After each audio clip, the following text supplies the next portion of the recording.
বন্ধুরা, সো আজকে কিন্তু আবার একটা নতুন ভিডিও নিয়ে আপনাদের এসেছি। হ্যাঁ, তো আজকে যে আপনাদেরকে শেখাবো যে মোবাইলের মধ্যে যে ডিসপ্লে সেটিংসটি আছে তার মধ্যে কিছু গোপন তথ্য। সো আমাদের প্রত্যেকটা অ্যান্ড্রয়েড ইউজারের পক্ষে কিন্তু এই সেটিংগুলি জেনে রাখা অত্যন্ত জরুরি। আমি আছি আপনাদের সঙ্গে বিনোদ দাস এবং আপনারা দেখছেন টেকনিক্যাল বিনোদ চ্যানেল। তো ভিডিওটি শুরু করার আগে যে কথাটি না বললে নয়, যে যদি আপনারা এই ভিডিও থ্রুতে আমার চ্যানেল নতুন হয়ে থাকেন তাহলে নিচ থেকে সাবস্ক্রাইব বাটনটি প্রেস করে পাশে থাকা নোটিফিকেশন বেলটি অন করে অলে সিলেক্ট করে নেবেন, তবেই পাবেন আগামী নতুন ভিডিওর আপডেট। তো চলুন শুরু করা যাক। সো প্রথমেই আপনি চলে আসবেন আপনার সেটিং অ্যাপ্লিকেশনের উপরে। সেটিং অ্যাপ্লিকেশনের উপরে কিন্তু আপনি জাস্ট এখান থেকে সার্চ বার পেয়ে যাবেন। সার্চ বারে কিন্তু আপনি ডিসপ্লে বলে সার্চ করে নেবেন যদি আপনার মোবাইলের ডিসপ্লে অপশনটি খুঁজে পেতে অসুবিধা হয়। আর যদি না থাকে তাহলে জাস্ট স্ক্রল ডাউন করবেন। তারপরে কিন্তু যখন জাস্ট আমার এখানে কিন্তু ডিসপ্লে অপশনটি কিন্তু শো করছে। সো এই ডিসপ্লে অপশনটার উপর জাস্ট আপনি ক্লিক করে নেবেন। ডিসপ্লে অপশনে ক্লিক করে নেওয়ার পর প্রথমেই যে সেটিংসটি পেয়ে যাবেন এখানে লাইট মোড এবং ডার্ক মোড। সো আপনি যদি ডার্ক মোডের উপর প্রেস করেন তাহলে কিন্তু আপনার মোবাইলটা সম্পূর্ণ ডার্ক মোডে চলে আসবে।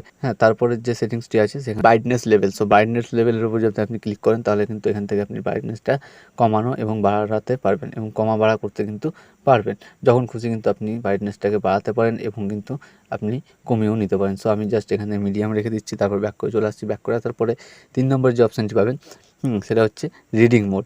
তো রিডিং মোডটা কী সেটা আমি জাস্ট একটু বলে দিচ্ছি। এখানে দেখুন লেখা আছে, স্পষ্টভাবে লেখা আছে, reading mode makes the colours of your display warmer allowing your eyes to relax. মানে আপনি যদি এটাকে অন করে রাখেন, আপনি যখন রাত্রেবেলায় মোবাইলটা ব্যবহার করছেন সেক্ষেত্রে দেখুন এই সাদা লাইটটা কিন্তু আমাদের চোখের পক্ষে অনেকটা ক্ষতিকর। তো আপনি যদি রিডিং মোডটা অন করে রাখেন তাহলে কিন্তু আপনার চোখটা রিল্যাক্স থাকবে। আপনি কি রিডিং মোডের উপর প্রেস করবেন, প্রেস করার পরে এখান থেকে জাস্ট এটাকে অন করে দেবেন। অন করার পরে কিন্তু আপনি যেখান থেকে কালারটা কিন্তু অ্যাডজাস্ট করে নিতে পারেন। যদি শিডিউল করতে চান তো শিডিউল অপশনের উপর ক্লিক করবেন। তারপর এখানে দেখুন লেখা আছে গুড নাইটস, রেডস এবং কাস্টম প্রাইড। তো কাস্টম প্রাইডের উপর ক্লিক করে নেওয়ার পরে কিন্তু জাস্ট এখানে দেখুন শিডিউল টাইমটা কিন্তু আপনি এখান থেকে সেট করতে পারবেন। আমার কিন্তু দেওয়া আছে 19, টার্ন অন 19 এবং টার্ন অফ 6। মানে 19 মানে হচ্ছে আমার সন্ধ্যে 7টা এবং অফ হওয়ার টাইম হচ্ছে সকাল 6টা। সো এটা কিন্তু অটোমেটিক্যালি হবে। ব্যাকে চলে আসছি। ব্যাকে আসার পর জাস্ট এখান থেকে একটু স্ক্রল ডাউন করে নেবেন। 4 নম্বর যে অপশানটি আছে সেটা দেখুন এখানে লেখা আছে সিস্টেম ফন্ট। সো সিস্টেম ফন্টের উপর আপনি যদি প্রেস করেন, সিস্টেম ফন্টের উপর প্রেস করার পর এখানে কিন্তু প্রচুর ধরনের কিন্তু আপনি ফন্ট পেয়ে যাবেন। তো আপনি যদি কোনো ফন্ট সিলেক্ট করতে চান, ধরুন আমি জাস্ট এই ফোনটাকে সিলেক্ট করতে চাইছি যে আইফোন। তো আইফোনের উপর যদি আপনি প্রেস করেন তাহলে কিন্তু জাস্ট এটাকে কিন্তু আপনি ডাউনলোড করে নেবেন। এখান থেকে ডাউনলোড করে নেওয়ার পরে কী হবে, আপনি কিন্তু এখান থেকে ফ্রিতে ডাউনলোড করে নিতে পারবেন। ডাউনলোড করার পরে জাস্ট আপনি যদি অ্যাপ্লাই করেন তাহলে কিন্তু আপনার ফোনটা চেঞ্জ হয়ে যাবে। সো আমি যদি এখান থেকে অ্যাপ্লাই করতে চাই তাহলে দেখুন এখানে কিন্তু রিবোট মারতে হবে। তাহলে কিন্তু আমি যদি রিবোট মারি তাহলে কিন্তু আমার ফোনটা সুইচ অফ হয়ে যাবে। তার জন্য আমি কিন্তু ফন্ট চেঞ্জ করছি না, এটাকে ক্যান্সেল করে দিচ্ছি। আপনারা যদি ফোনটা চেঞ্জ করে নেন তো চেঞ্জ করতে পারেন। এবং পরে যদি চান যে আপনি নর্মাল ফন্টে করবেন, আপনার সেটিংসের ফন্টে করবেন, তাহলে কিন্তু এখানে দেখুন প্রোফাইল আছে, প্রোফাইলের উপর ক্লিক করে দেবেন। প্রোফাইলের উপর ক্লিক করার পর ফন্টে চলে আসবেন। ফন্টে আসার পরে কিন্তু এখান থেকে এখানে কিন্তু রোবটও আছে। সো রোবটটাতে কিন্তু আপনি ক্লিক করে দেবেন, তাহলে কিন্তু আপনার আবার আগেকার ফন্টটা ব্যাক করে চলে আসবে।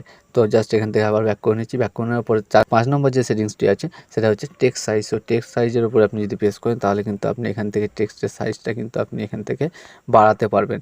সো দেখুন XXL করলে কিন্তু এরকম বড় সাইজটা হয়ে যাচ্ছে। তারপর দেখুন XL আছে, তারপরে L আছে, তারপরে S আছে, তারপরে কিন্তু XS আছে, এবং লাস্টে আছে XXS। সো আপনি কিন্তু এখান থেকে টেক্সট সাইজটা কিন্তু যত খুশি বাড়িয়ে নিতে পারেন। প্লাস ব্যাক করে আসার পর একটু স্ক্রল ডাউন করে নেবেন। সিস্টেম, তো সিস্টেমের মধ্যে এখান থেকে একটা পেয়ে যাবেন কি control centre and notification site. তো এখানে ক্লিক করে নেবেন। ক্লিক করে নেওয়ার পরে দেখুন লেখা আছে হাইট নোচ। সো হাইট নোচের উপর যদি আপনি প্রেস করেন তাহলে কিন্তু এখানে দেখুন আপনার ডিসপ্লেটা কিন্তু চেঞ্জ হয়ে যাবে। সো আমার এখন ডিসপ্লেটাকে ভালোভাবে ফলো করুন যে অবস্থায় আছে। আমি যদি জাস্ট এখান থেকে করি তাহলে কিন্তু দেখুন আমার কিন্তু ক্যামেরার যে মডেলটা ছিল সেটা কিন্তু এখান থেকে চেঞ্জ হয়ে যাচ্ছে। সো আমি যদি এখানে আবার প্রেস করে দিই তাহলে কিন্তু দেখুন এরকমভাবে কিন্তু আপনি ডিসপ্লেটাকে নোচটাকে কিন্তু আপনি সেটিং করতে পারেন। তারপর আবার ব্যাকে চলে আসবেন। ব্যাকে পেয়ে যাবেন full screen mode. So full স্ক্রিনের উপর যদি আমি প্রেস করি তাহলে কিন্তু এখান থেকে অ্যাপ্লিকেশনগুলি আছে যেগুলো আপনি ফুল স্ক্রিনে ব্যবহার করতে চান। তো আপনি কিন্তু সেগুলোকে অন করে দেবেন, যেগুলো চান না সেগুলো কিন্তু আপনি অফ করে দিতে পারেন। তারপর জাস্ট ব্যাকে চলে আসবেন। ব্যাকে আসার পর এখান থেকে পেয়ে যাবেন auto screen rotate. So auto screen রোটেটের উপর যদি আপনি প্রেস করি তাহলে তো আপনারা জানেন স্ক্রিনটা কিন্তু আপনি রোটেট করতে পারবেন যখন খুশি। তারপরে দেখুন লেখা আছে নিচে একদম নিড আদার সেটিং। আপনার কিন্তু দরকার নিড আদার সেটিংস। তারপর জিজ্ঞাসা চিহ্ন, আপনার কি দরকার আছে, তাহলে কিন্তু আপনি এখানে ঢুকতে পারেন। তো জাস্ট আপনি লক স্ক্রিনের উপর ক্লিক করবেন। লক স্ক্রিনের উপর ক্লিক করার পর এখানে লেখা আছে স্লিপ। হ্যাঁ, তো স্লিপের উপর যদি আপনি প্রেস করেন তাহলে কিন্তু এখান থেকে আপনি টাইমটা সিলেক্ট করতে পারবেন, কত সেকেন্ড বা কত মিনিটে আপনি আপনার ফোনের লাইটটা অটোমেটিক্যালি অফ হয়ে লক হয়ে যাবে ফোনটা। আমরা কিন্তু পাওয়ার বাটনটা প্রেস করে কিন্তু ফোনটাকে লক করে পকেটে ভরে নিই। হ্যাঁ, তো সেক্ষেত্রে যদি আপনি ফোনটাকে পকেটে ভরে নেন তো 15 সেকেন্ড পরে কিন্তু ফোনটা স্লিপ হয়ে যাবে। মানে জাস্ট এখান থেকে একটু স্ক্রল ডাউন করবেন, স্ক্রল ডাউন করে নেওয়ার পরে এখানে দেখুন লেখা আছে লক স্ক্রিন ক্লক ফরম্যাট। তো লক স্ক্রিন ক্লক ফরম্যাটের উপর যদি আপনি প্রেস করেন তো জাস্ট এখান থেকে কিন্তু আপনি ফরম্যাটটা সেট করতে পারবেন যে আপনার মোবাইলটা যখন লক অবস্থায় আছে তখন কিভাবে কিন্তু এই ডেট টাইমটা সেট হবে। তো জাস্ট আমি এটা সেট করে রেখেছি।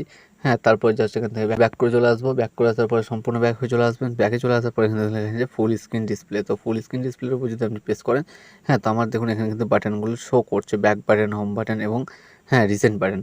তো আমি যদি জাস্ট এখানে ফুল স্ক্রিন গেস্টারে ক্লিক করে দিই তাহলে কিন্তু আমার এখান থেকে বাটনগুলি কিন্তু আউট হয়ে যাবে। আমি কিন্তু ফুল স্ক্রিন মোডে কিন্তু ফোনটাকে খুব সুন্দরভাবে ব্যবহার করতে পারবো। এই ছিল মোবাইল ডিসপ্লের কিছু ইম্পর্টেন্ট সেটিংস। তো ভিডিওটি যদি আপনাদের ভালো লেগে থাকে তাহলে অবশ্যই লাইক করবেন, কমেন্ট করবেন এবং শেয়ার করে আপনাদের বন্ধুদের দেখার সুযোগ করে দেবেন। তো ফিরে আসছি নেক্সট কোনো ভিডিও নিয়ে। ততক্ষণ পর্যন্ত ভালো থাকুন। ধন্যবাদ।